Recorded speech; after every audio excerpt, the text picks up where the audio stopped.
On the SONAPHONE, all apps are managed with the software manager. This is an extra app you can find here. This app tells you which software and which version is installed on the SONAPHONE. So in case of the Leak Expert app, you can see here version 1.3.2, and for the level meter the same 1.3.2. On the right, the white arrows, they are used to uninstall the app, and the circles right next to them are gray in this case, and they are not activated.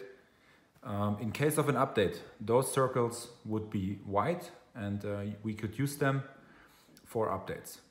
But in this case, there's no new version available on the SONAPHONE. After downloading the new versions of the apps to the PC, we can see those APK files on the PC, and we now need to transfer them to the internal storage of the SONAPHONE to update our existing apps.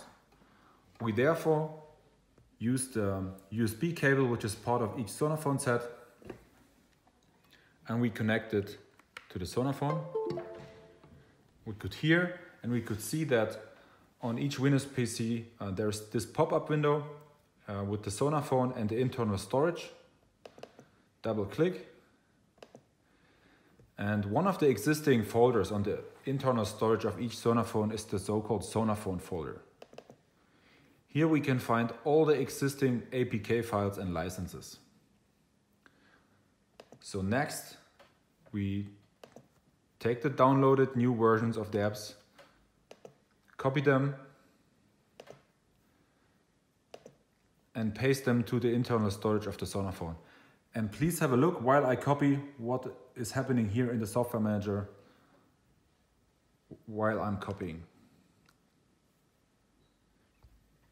You could see popping up all those white circles, which giving us a signal now that there is something available for update.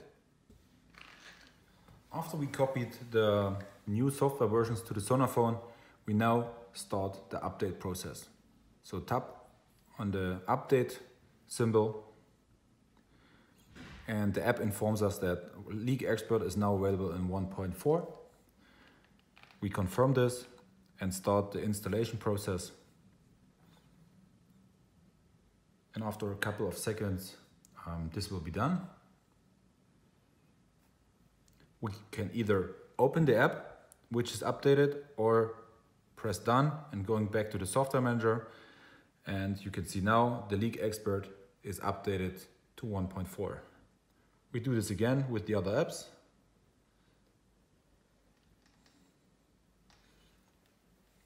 So this is the same routine, equal for all apps.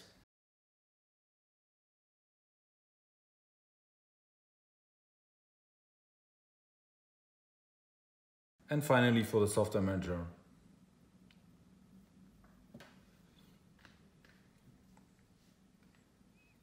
And because we did that for the software manager, after the installation, it's closed because now it's available in a new version.